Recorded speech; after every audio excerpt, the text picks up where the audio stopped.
Yeah, when I years ago I worked with a brick and tile manufacturer. I was kind of like their in-house photographer, so to speak. Well, photographer and video guy. Yeah. And it's funny when I first kind of got on board with them, the owner that you were talking about is forward-thinking construction guy. He was very forward-thinking as well. Like he was a follower of like Gary Vee, like this big marketing guru, and he's like, I want to create a YouTube channel, and I envision like almost like documentary style stuff where we just go and talk to other people and blah, blah, blah. And he was the same kind of thing. He's like, I just want to create content. He's like, I want to, and I was like, all right, well, coming from the BMX world, I thought of it like Red Bull. Like Red Bull sells energy drinks by putting out a crazy video of, this guy doing this new feat or whatever, you know what I mean? Or they put on some weird event in a unique location. Like that's how they're going to market their energy drink. They actually had a really cool marketing thing. But let me do the intro here. Sorry. So, no worries, because I like where this is going. Aloha guys, this is Dre from Growth Networking Group. Me and this fella here have already dove into the conversation pretty deep, but I wanted to fill you guys in, and I love his work. I share it with a lot of the clients that I'm reaching out to. We have a similar mindset when it comes to looking at architecture. So without further ado, please, sir, introduce yourself and let everybody know what it is that you specialize in. Sure. My name is Adam Taylor. I'm based in Kaneohe on Oahu, and I essentially specialize in architectural photography and interiors photography. And so I don't, do family portraits and headshots and weddings and that kind of thing. I'm very specialized in architecture photography. That's amazing. And I'll maybe put some snippets right up in here for people to see your stuff, and they can always find you on your website, Instagram. AdamTaylorPhotos.com on Instagram and on LinkedIn as well. Okay, cool. Where are you most active? I would say I'm most active on Instagram.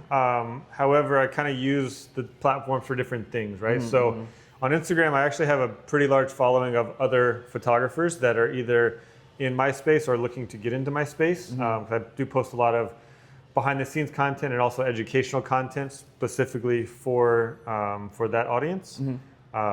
So I'm active on there. And then also LinkedIn, I tend to kind of cross-pollinate both platforms, but kind of tailor them to the audiences on each one. That's the way to do it. Yeah. So since we're on this topic, marketing, we're already talking about Red Bull. Yeah. One of the things that stood out was Red Bull had done this like guerrilla marketing tactic where around bars, I don't know if you've heard about this. I don't know how true it is or what, my memory isn't all that great, but they would leave a whole bunch of empty cans by the trash can. Like just fill them, like Red Bulls all over the place. And that caught people's attention, and they would look over at the trash and be like, Red Bull, like, what is this? Why are so many people drinking this thing? It's a new thing. So then that would trigger their curiosity and then go and buy Red Bull. Interesting. That's funny. Yeah, I have a long history with Red Bull. So my background is in BMX bike riding. So I grew up a BMX rider, obsessed with BMX.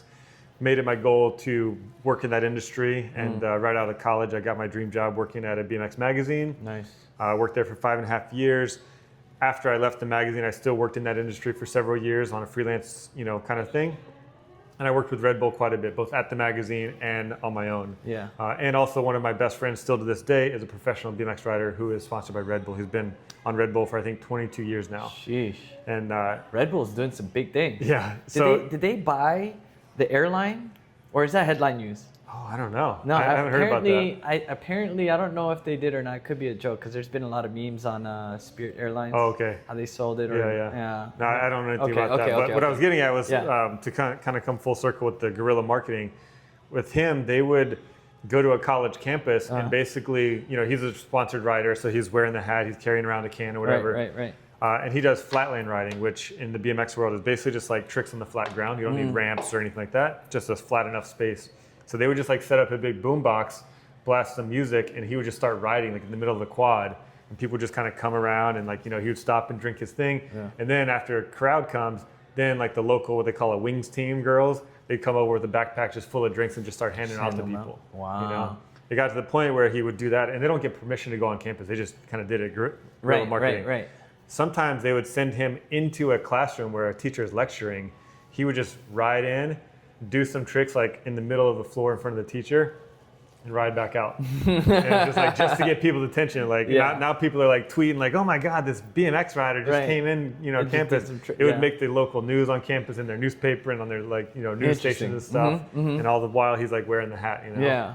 So pretty interesting. Yeah. Well, where would you say that you had maybe some kind of similar highlight like that, but within your own life or within your own specialty of working, whether it's photography or videography?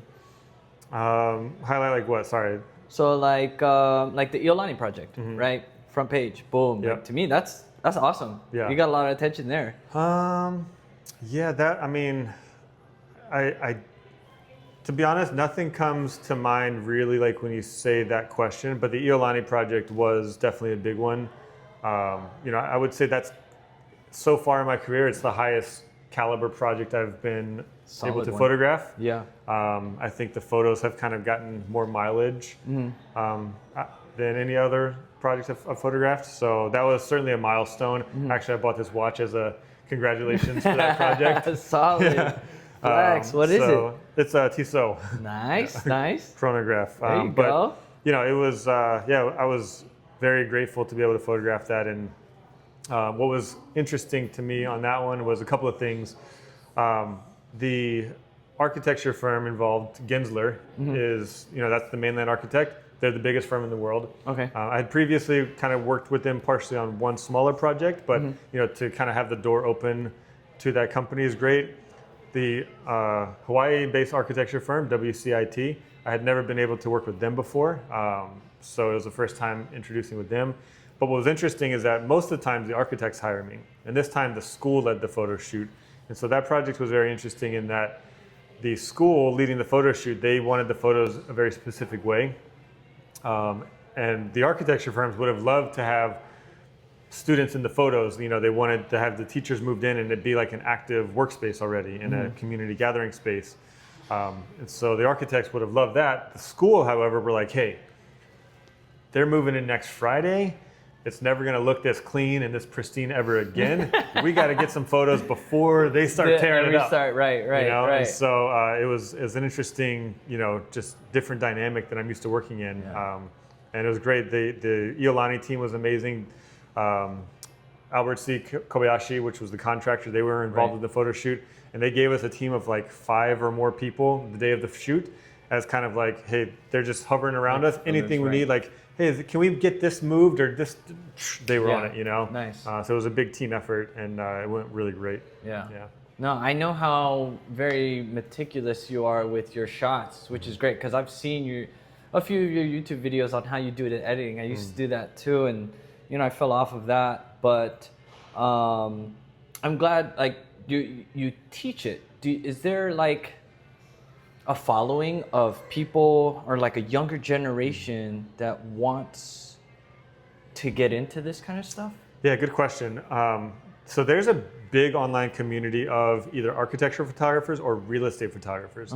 And so there's several different Facebook groups that I'm active in that are kind of just all around this community. And so I've kind of built up my following through that. And then through the educational stuff you're talking about. So I have a platform on my website where I host like online workshops and different things, and people come and join the live workshop online or purchase the replays and have online courses and stuff. And so there are people that are either already in this industry that are just looking for the next thing to improve their business, like elevate their craft, because every person does it differently. Yeah. And if you can pay $50 and even learn one little tip, trick, technique, piece of wisdom, whatever, that's a little bit different the way you do it, that can help your next photo elevate shoot and whatever, it's worth it, right? Yeah. But in terms of like, is there a younger generation coming up? A lot of the transition or that younger generation coming up is people that start with real estate photography and then want to transition to architecture photography, which is exactly what I did actually, because I think a lot of people, myself included, they say, okay, I want to take pictures of nice places, nice houses, whatever. Like I aspire to shoot these beautiful photos that I see on Instagram, in the magazines, wherever, right? Yeah. And so they're like, okay, great, I'm going to shoot real estate. Well, then they get into real estate photography, again, exactly what I did, thinking they're going to get to shoot those beautiful artistic photos of the nice homes. Yeah. Come to find out very quickly that most of the houses you shoot for real estate agents are not big, they're not nice. You don't have the time to shoot them beautifully and artistically. You know, there's paper towels on the counter that look ugly, and the homeowners, you know, it's just not the beautiful architectural images that you think it's going to be. Right. And so people go into real estate photography and they end up shooting 6 houses a day for pennies each, and they're doing this 7 days a week, and they're shooting all day, uploading their photos to an overseas editor who's going to edit them that night so they can deliver to their clients first thing in the morning. And it's just this like commodity, like how fast and how cheap can we do this thing? And it's not very artistic, and for a lot of people that becomes very unfulfilling. Now there are people that enjoy it as that type of business, and their business model is, can we scale it? Can we put the add-on package for the drone thing and the video walkthrough and the 3D scan and the floor plan? And you know, that's a business model that some people enjoy. But there are other people that just want to be a photographer, and they go into that and they're just like, oh, this isn't what I thought it was going to be. Right. And so that's the people that kind of look for the educational content of like, oh, how can I, you know, transition to that, to where I get to shoot the beautiful homes and do it artistically, you know? I see. If I started out, I would have thought the same thing too. Yeah, and again, I say that from experience, because literally when I got out of BMX, my train of thought was, I like big, nice houses, but I can't afford one of my own yet. If I take pictures of them, at least I get to hang out in them all day. You need to be in it, yeah. Like that's literally what I thought. So I was like, okay, I live in Southern California.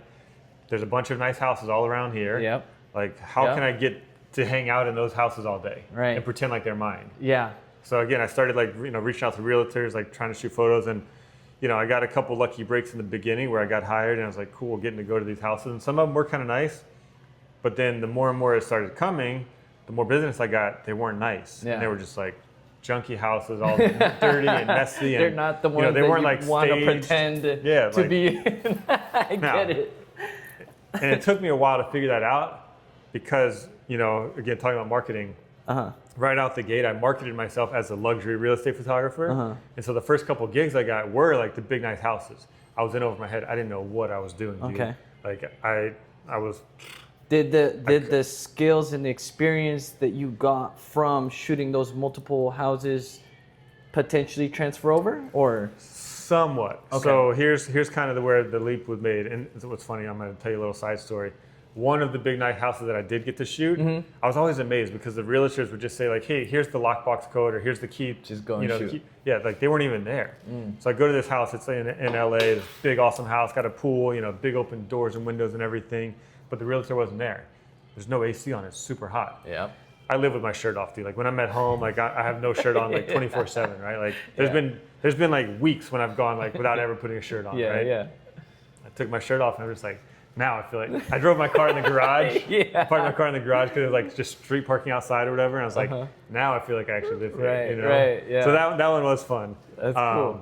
But yeah, so, you know, shooting houses, like, it gave me like a foundation, right? Because again, shooting BMX professionally for, you know, 9 years or whatever, that's good and well, and it's photography, but it's so different than anything that I'm doing now that the skills don't transfer that much.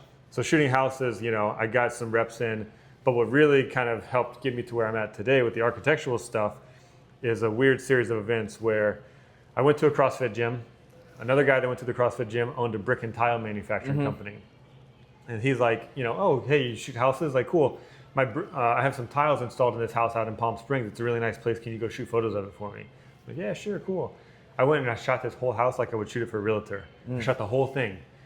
He didn't know what to tell me enough to like say, hey, this is what I'm looking for, and these are my products. Like these are, I thought like, hey, there's tiles on the floor. Like let me shoot this bedroom, you know? And I shot it like I would shoot for a realtor. 50% of the rooms in our house did not include his tiles. Oh no. But I shot enough of the stuff that did have his tiles that he liked it, and he's like, oh, these are great, you know? And so long story short, I ended up getting like a retainer relationship with him where I basically was like his in-house photographer for like 3 years. Solid. And so I was able to learn like, okay, there's other people, not realtors, there's other people that will pay for those artistic, beautiful photos that I thought I wanted to create to begin with. Right. I just had nobody to tell me architecture photography exists. Right. You know, here's who's going to pay you for this type of photos. Real estate photography is different. Yeah. The people that are going to hire you for one are not the same as the other. Yeah. And so working with him for 3 years, it got me tons of repetitions of going into houses. It might be a backsplash that I'm shooting, or the floor, or a bathroom, Right. or a fireplace around, whatever. Like any place that his bricks and tiles are installed, indoor, outdoor. Same thing. Like I would go to shopping malls. It's like out on the facade, restaurants, bars, hotels, like all these places that just have his tiles installed. And I was doing tons of photo shoots for him, like nonstop. And through that, he also, or his company, the jobs that I was doing, I was connected to the architects that spec his products, Right. to the designers that spec the products. Correct. Because I had to get in touch with them to say, hey, you ordered these tiles. When the project's complete, can I come photograph it? Yeah. And then in return, we'll give you the photos as well. So now I know some designers, I know some architects. Like I'm kind of, a little more connected or whatever. And I have, relationships with some people. Nice. Yeah. No, that's good stuff. And I always thought photography itself was just such a great marketing tool. I mean, hence all the Instagram stuff, like that platform was built for it, Yeah. right? Yeah. Yeah. My nephew right now is actually shooting a lot of sports. He's in high school right now. Needs some extra money on the side. Yeah. That's his side hustle. He's going to the games right now, and Cool. they don't have any photographers, so he's the one that's shooting all of them, all the games, all the different sports and stuff. So, I actually did that a little bit on the side too. Like I Really? had this time in between BMX and kind of like architecture photography where there was a couple years where I was doing a little bit of real estate photography. I would get random jobs here and there. I call it my floundering around period where like I really fully didn't know what I was doing yet and like hadn't found like the next thing. And it might have just been like a Craigslist post or something. Somehow I got connected with a yearbook company. Okay. And basically I was like the professional that would go to the high schools and shoot the games, football games, water polo, track, whatever, tennis, shoot the sports because most of the time it's the high school kids shooting the sports. And some of these schools were like, hey, we need a professional to get a couple of good shots for the yearbook in addition to the ones that all the high school students shoot, right? Yeah. But it was fun. It was a cool gig. So how far back does your photography career go? How far do we want to go back? I always tell this story. I really fell in love with photography on a 5th grade vacation to New York City, which is interesting because it did kind of come full circle because I have a super distinct memory of like, core memory of being on the pedestal at the Statue of Liberty. Yeah. And my mom had this, it was called a Kodak Advantex camera. It was, film camera. Okay. It had 3 settings where you could get a regular one, a little bit wider one, and a panoramic photo. Nice. Just a little switch on the back of the camera, right? And she just kept buying film. As much as I used it, she just kept buying it. She never said like, hey, slow down, it's expensive, or we got to pay to get all these developed. She was just like, cool. The more you shoot, just keep going.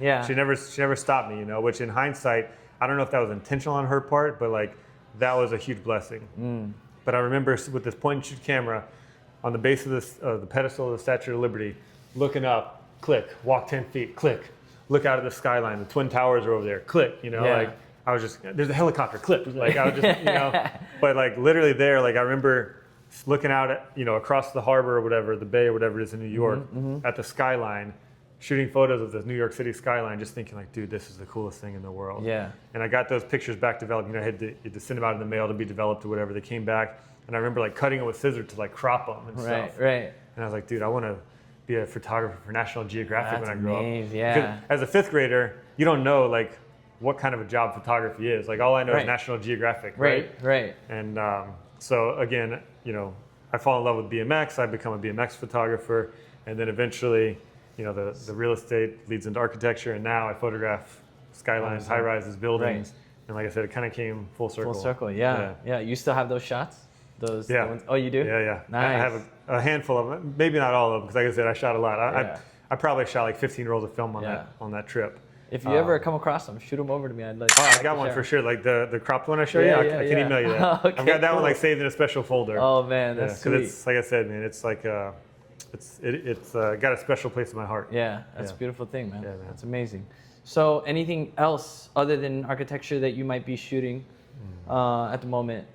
No, like I said, I specialize in that, and I don't deviate away from it. I'm super big on just like really being intentional with my time. That's good. So I have 3 parts to my business, and they all kind of overlap, right? So I shoot photos for architects, designers, contractors, etc. I have the educational platform I mentioned where I do online workshops. The third thing kind of coincides with that, where it's basically like I help other photographers with their third-party licensing. So in my industry, if an architect hires me to photograph a kitchen, for example, I can take that same, or no, better example, sorry. If Iolani hires me to shoot the buildings of the school, Okay. I can license those same photos to the window company, the architectural materials companies, right? The other subcontractors involved, right? Yeah. Same kind of thing. If somebody hires me to shoot a kitchen, interior designer, for example, I can try to sell those photos or license those photos to the cabinet company, the faucet company, the appliance company, the tile company, right? Like the guy that I worked with. Yeah. So I now help other photographers with their licensing. Right. They're just like, hey, I don't want to do this. I'm too busy, whatever. They send me their photos. I help license their photos. Nice. So if one part of my business is slow, I can double down on another part of the on business. something else, right? As opposed to, hey, I don't have a photo shoot this week or this month, for an architect. Let me go shoot a wedding or do family portraits or sports or whatever. I don't do that kind of stuff. Right. So I keep it all like in the same realm. If I don't feel like doing any of those, well, then I'm going to spend that time with my family doing the things that I love. Of course. We live in an incredible place where there's basically, one of the reasons we moved here is so that every day can feel like a vacation. So this past week, I was just telling you before the cameras went on that, last week my kid wasn't in school. It was the first week of summer break. Dude, it felt like we were on vacation. We went up to some beaches on the North Shore. We went to the water park 2 times. Like we went on a hike. Like we did so many things. Like went to the night market. That's and amazing. Dude, just living life. Yeah. You know what I mean? So it's like, I don't want to shoot other stuff. Like I love shooting architecture. That's the only thing I want to shoot. Right. Sometimes, I'll go shoot it on my own just to get practice in, just, get in the reps, like try out some new techniques, hone the craft. But I'm not interested in going shoot other stuff. Yeah. Even on vacation, like I very rarely, bring the real camera to like shoot vacation stuff. photos. Yeah. You know what I mean? So. Well, I love your style, man. I like everything that you do. Every time, you know what? I get a lot of emails. Honestly, I only open up a whole less than 10 emails, like per category, right? I have some specific emails that I follow and I open, but you're one of them. Oh, thanks. I don't open a lot of like spammy stuff, but every time I see your name pop up, I go, all right, let's see what's going on. Yeah, cool. Because I enjoy that stuff. Yeah, thanks, man. And you're the only one out there that I know of right now that at that caliber is doing this kind of thing. Yeah, I appreciate that. So keep it up. Yeah. A lot of respect. It's funny, those emails, man. Obviously, again, we're marketing people, right? Like we have to market to get our name out there. So emails are clearly marketing. I'm super conscious of like, I don't want to seem spammy. I don't want to seem salesy. Like what's something that people like you will actually appreciate and want to open and just keep me top of mind, So I appreciate the comment. And of course. Last year, I keep track of these things. Last year I sent out an email every single Tuesday of the entire year. Didn't miss a single one. Right. And so to hear people say like, I didn't unsubscribe, they didn't annoy me. You know what I mean? Like I didn't mark spam on it. I actually opened them. I appreciate that. So thanks. Yeah, of course, man. So as we wrap this up, is there one thing that you'd like for our viewers to know, to hear, or to be inspired by? Nothing particular. Could be anything. Could be a bulk. It could be a book. It could be a quote. It could be any of those things. I think the first thing that hits my mind, just because we just touched on it, is just living intentionally. Right. Your time is very valuable, and not every minute of the day has to be consumed with work. You know what I mean? Like live life. You're not guaranteed tomorrow. Spend that time with your kids. Take your kids places. That's right. And enjoy the life you've been given, man. Yeah, you only got one. That's another topic that we can go dive deep into, spending time with kids, being a dad, father, and whatnot. So we'll save that for another episode, if anything. Yeah. Dude, Adam, thanks for coming out. Thank you, man. Appreciate it. I really do appreciate this. Yeah. So if there's anything that the people could do to help you, what would it be? Either follow you, check out the emails, subscribe to his emails. Yeah, email me. It's me@adamtaylorphotos.com. Okay. You can reach out there if you need anything. You can follow me on Instagram or LinkedIn, and check out my work on my website. Yeah. In the future, I'd love for this to be expanded on if you ever have the time to come back. So thanks for tuning in and checking us out. You guys, this is Dre, Growth Networking Group, representing Wind Away, Hawaii Architectural Sales, and Adam. Let's go, guys. Aloha.